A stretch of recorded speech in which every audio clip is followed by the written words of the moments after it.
I would tell you that from day one, our team had a decision to make. Would they be a group of individuals literally fighting for every job on the field, or would we be a team? And I'm here to tell you that I'm super proud of this team, and I say team because of what they've accomplished. And you know, just to recap what all this team was tasked with. This team has been tasked with coming off the greatest baseball season in school history, where we were SEC champions and made our first ever trip to the College World Series.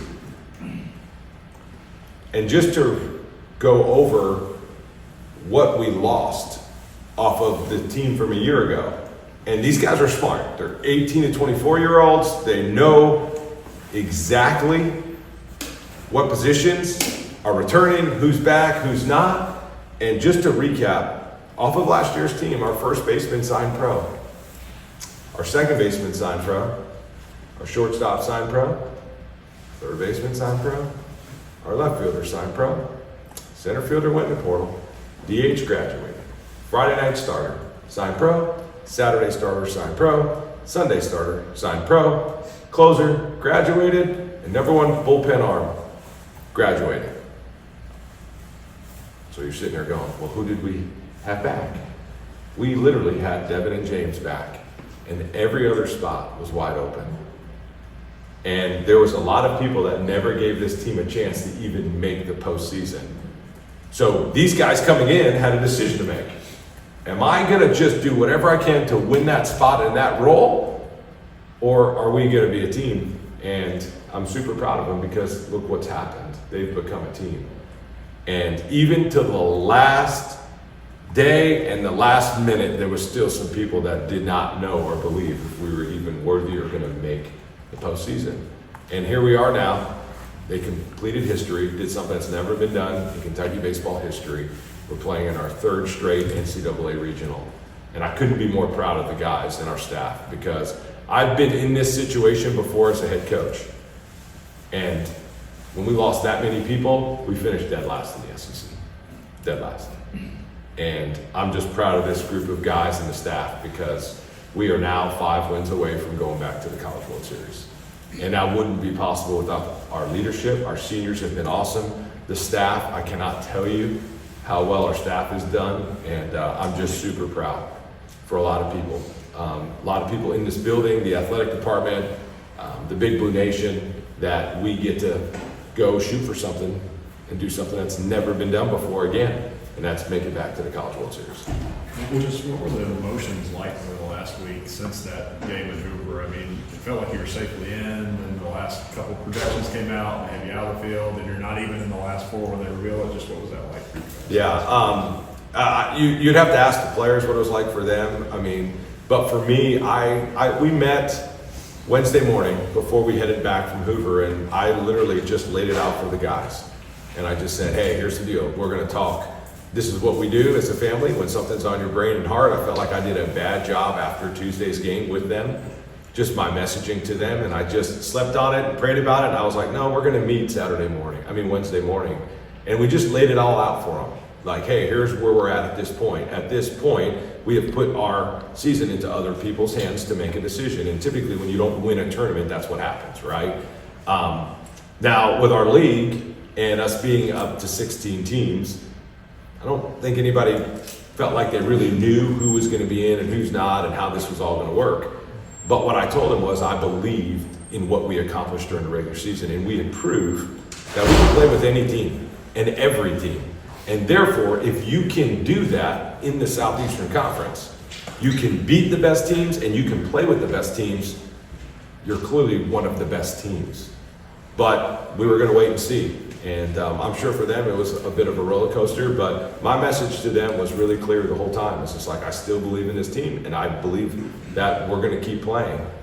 But we put it in other people's hands. But I still believed in our track record and our resume. I mean, we played one of the toughest schedules in the entire country, and we beat some of the best teams in the entire country. Nick, with what you said about just the amount of new players coming into the season, did you ever view this season as particularly like a rebuilding year, or did you think that this group could do what they were able to do? I would tell you that we really liked the people that we brought in, and we thought that, hey, the people that we're bringing in, we really believe that they're going to have an opportunity to help us win. But you just don't know. When you bring in, I think, Matt, it was 30 new players, 29, 31. 30 new players. Like, I wish I could tell you like I knew how this was going to turn out, but I didn't. But what I did do is we were very intentional about how we tried to mesh and build our team. From our leadership sessions to what we did in December with our lock-in, the way we made them know their cats early, and we would quiz them in the weight room all the time about each other. And you talk about 30 new people. If I put you in a room of 30 new people and you're just sitting there, it's like, whoa, that's a lot. Like, wait, what's his name? Where's he from? Who's that? But we were super intentional about trying to get them to gel. And the job our seniors have done, and the guys that have been in our program for 3 or more years, I had them stand up yesterday after the selection show. All the players and staff members that have been here for 3 or more years, and just say, hey, you guys have done something that's never been done. But it wouldn't have been possible without them. But I knew it would be an absolute grind. And even from our staff perspective, we were very intentional. I was very clear with them. I believe in professional development. One of the things that we talk about in our program all the time is continuous improvement. It's actually a roof of our house. And I challenged our staff this year that I would do whatever we can. Financially, we would pay, we would do whatever for them to all get better, including myself. I'm going through a year of mentorship with John Maxwell, the author, and a group of about 60 leaders throughout the country that I need to challenge myself to be a better leader. And our staff has done that. Like, from our athletic trainers to getting more certifications to our coaches watching and attending clinics. Like, we knew that we had to be at our best for these guys, for us to do something. So we were super intentional about the way we went about it. Coach, can you talk a little bit about the SEC as a whole? You guys got 13 teams in, and you weren't, as you just said, you weren't even one of the final 4 in. What kind of a gauntlet is that, and what does it say to the rest of the country about how deep this SEC is? Yeah, our league is, we talked about this too, but people ask all the time, like, hey, what's Oklahoma and Texas like in baseball? Like, I said, well, let's review that. Texas has been to Omaha more than any college baseball program in the entire country, and Oklahoma just played for the baseball national championship in 2022. So yeah, our league just got better. So I would tell you that I love our slogan on the wall out there. It just means more, and that's what the league has done. Is like we've continued to get better and add more teams. And the thing that I'm appreciative about is the rest of the country knows, and they understand maybe now at a higher level. And when you just look at our non-conference winning percentage, it was over 840. I think it was 840 this year, up from a year ago. So when you just look at what our league has been able to do, not only against each other, it is a dogfight. I would tell you, I think in our league, correct me if I'm wrong, but I think an SEC team has played for a national championship 15 of the 16 years. Let that sink in. That basically says, like, who's it going to be this year, right? And so our league continues to get better. And the thing that I'm excited about is I truly believe that the rest of the country understands that too. And that's only good for us. That's only good for us. Yeah, can you talk about the regional teams, specifically starting with your first matchup and just what you see from the other guys? Yeah. Haven't dove into all the opponents a ton. Obviously, West Virginia, been spending time on them. Really balanced team. Steve Zavins is their head coach, also an Embry-Riddle grad like myself. John Phillips, a good friend of ours, put out a really funny tweet. He's like, the good news is that Embry-Riddle has 2 baseball coaches that are Division I head coaches. The bad news is they're playing against each other in the first round. But a super balanced team. They do a little bit of everything. They have, and I talk about this all the time with some of the best teams, but they have speed, they have power, they can steal bases, they can pitch, and they defend at a really good level, obviously. And really going into the last couple weeks of the season, they're on the verge of being their own regional host. And they won the Big 12, right? So they're an extremely, talented and good team. And then Clemson, obviously, they're hosting again, and they've been on the door of Omaha. So, those teams, and I haven't dug into our other opponent, but super, I think anywhere at this point, you sit there and you look up and you can go, man, just about it, any team can win any regional at this point. And yeah, we're 5 wins away from Omaha. Yeah, obviously Tyler is really talented when he gets drafted to where he is, but it's not always a given, even really good freshman, he hit the ground running the way he did. What does it say about his makeup, the way he's handled that spotlight all year? One thing that we believe is that feedback is the breakfast of champions. And if you ask our players, they will be able to recite that back to you. And at the end of every fall, we ask our players a series of questions. It probably feels like 5 million to them, but we value our players' feedback. Our players are our greatest teachers. And at the end of the fall, one of the questions we asked our team was, who are the hardest workers on the team? You can only pick 3 guys. Well, who was voted the hardest worker on the team was Tyler Bell. And I really believe this, and I'm gonna share this with our team today. There's 2 pains in life, and there's the pain of discipline and the pain of regret or disappointment. And I can tell you right now that Tyler Bell is the hardest worker on our team. But isn't that weird how it's like he's also the most talented? So the most talented guy is the hardest worker on the team. I'm up here the other night in the office, it's 10:30 at night, and I hear something in the lobby. I think I'm the only one here. And it's Tyler Bell sitting out here. He got locked out of the locker room because he was downstairs in the batting cages hitting, and he had left his ID in the locker room. And I had closed all the doors behind him, not knowing earlier. So he's down there, and he's like, oh, coach, you saved me. Can I get in the locker room? I'm like, come on, T-Bell, of course. But it's 10:35. It was actually 10:35 at night, and the guy's in here hitting. Last night, I leave, it's after 8 o'clock. There's one guy in the batting cage. Guess who it is? It's Tyler Bell. Like, he is the hardest worker on our team. So when the most talented guy is also the hardest worker on the team, like Tyler Bell can rest in his preparation because he knows how hard he works. So I'm not surprised, and I would tell you that I don't think any other players are surprised with the amount of success he has, because not only is he talented, but like he's actually working. Nick, your team should be well rested right now. Is that kind of a silver lining to the way things ended? You don't want to lose that first one, caused you some nervous moments, but how's the health situation looking? Yeah, it's good. We're doing awesome, and it's another hurdle that this team had to overcome is, we've had a rash of injuries, and I've been very intentional about not talking about those because, quite frankly, it's like no one cares, really, like besides us in our program, right? But the other teams, they're not feeling sorry for the Kentucky Wildcats that we've had a series of injuries. And you know what, the last 2 years, and I feel comfortable talking about this now publicly, but the last 2 years when we were in the postseason, 2 years ago, we're at LSU in the Super Regional. You look up, had every player in our program available. Last year in Omaha, every player available. This year, not the case. We've had 4 season-ending injuries. And then at times, we've had up to 7 guys out. But this team has overcome all of that. And I have so much respect for this team because of what they had to come in and what they had to carry. And so this time has been good. We scrimmaged this weekend, short inter squads. They were super intense, came down to the last pitch both times. The guys played with tremendous energy, and guys are getting healthier. The guys that have been out, like Cole Hinchell and Pat Herrera and some of these guys, the time has definitely been good for us for rest and recovery. You talked to Kleinbaum prior to the tournament about the moments. You broke down all the numbers. Yeah. Really interesting. And you ran into a few more of those in Nashville.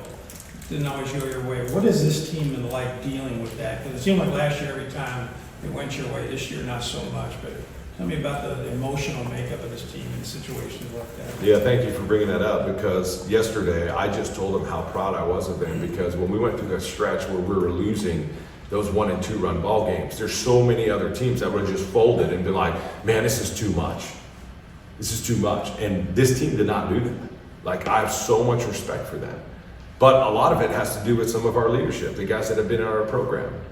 Like Devin, who's been here 5 years, and Evan, and James, and Novi, and Patty, and these guys that have been in our program, they've helped us. And one thing I've tried to do a good job with this team is just helping them understand how close we were and are in those moments. So you're right, the average SEC team throws 154 pitches a game. So if both teams do that, we're up to 308. right? Well, we throw a little bit more than that. So in our 30 SEC game season, there has been 5,668 moments that have happened in our 30 SEC games. So every pitch, like in football, a snap signifies a chance for a play. There's been 5,668 moments. I can tell you that we are 9 plays away from being back-to-back SEC champions. I've got it down to 9 plays. I can tell you every single one of them. I'm sure.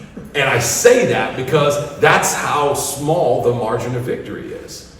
And to get this team and to get this group of new players to understand that, it's a real challenge, but they understand it now. And I told them yesterday, I'm like, I hope you guys understand now. I hope you understand.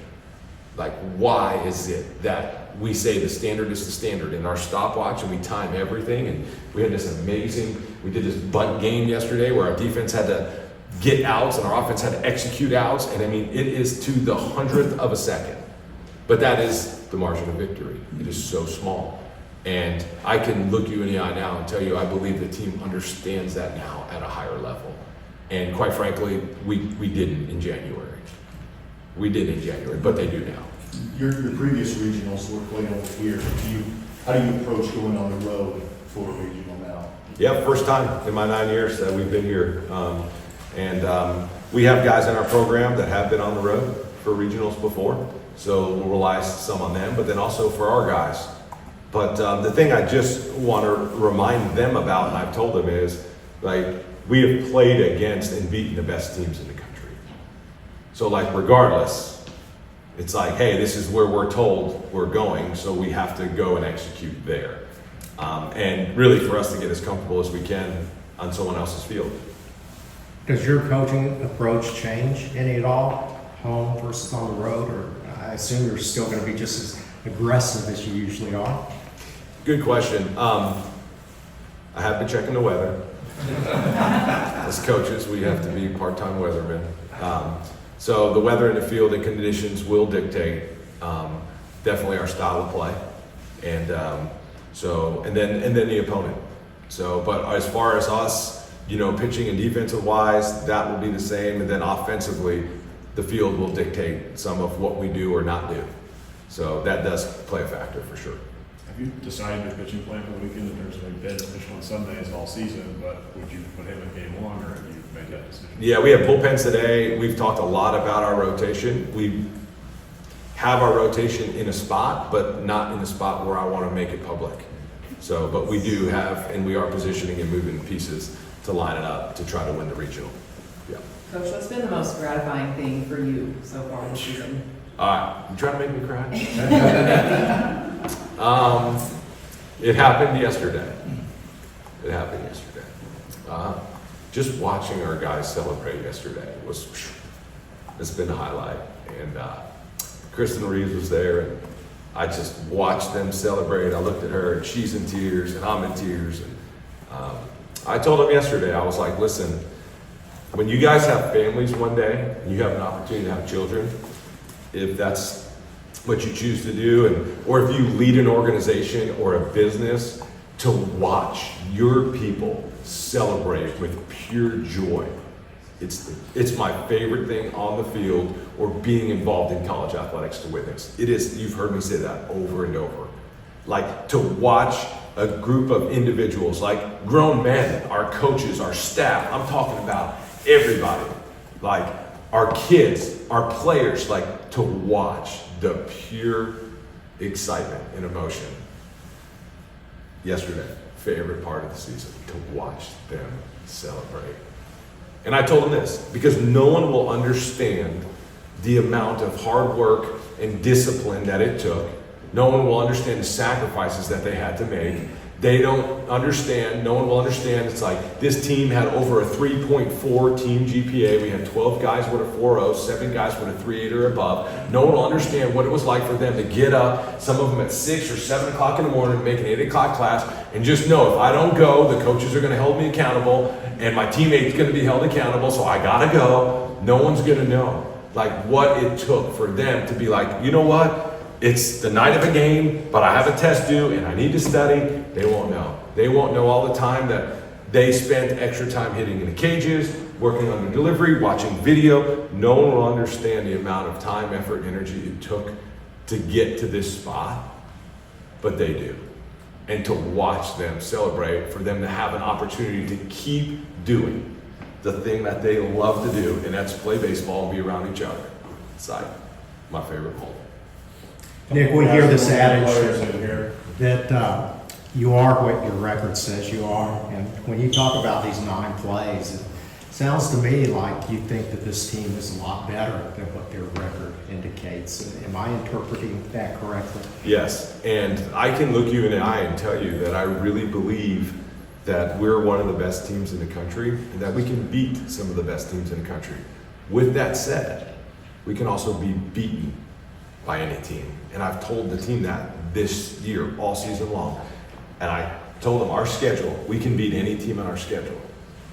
But we can be beaten by any team on our schedule. And that remains to be the same.